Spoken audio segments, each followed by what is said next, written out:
адамның көзі ешқашан байлыққа да, билікке де тоймайды. Болған үстіне бола берсін дейді. Адам неге тоймайды? Бұл табиғи құмарлық па? Әлде мына рухани аштық па? Психологиялық құмарлық. Бұл жерде руханияттың ешқандай қатысы жоқ. Психология.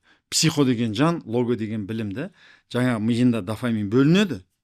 Дофамин бөлінген сайын тағы да алғың келеді. Жоқ, өмір әртүрлі ғой. Мысалы, кейбір адамдар сол рухани жағынан ләззат алам деп, олар да бір фанат болады, театрға бара ма, тағы басқа жаққа бара ма, бірдеңке ете ме.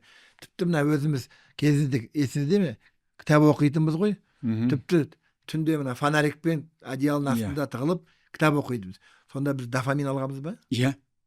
Өйткені адамның жаратылыс өзі жаңалыққа құмар.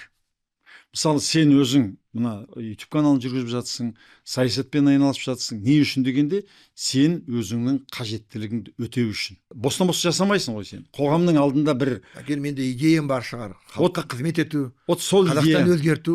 Біреуге күлкілі көретін шығар. Мен шынында да бизнес бәрін бас тарттым да, тек осымен айналысып жүрмін.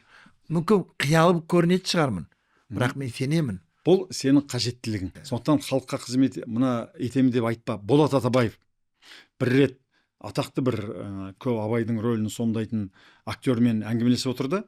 Сонда айтады, мен халыққа қызмет етіп жатырмын. Әбділманов қой деймін, Болат Әбділманов айтады.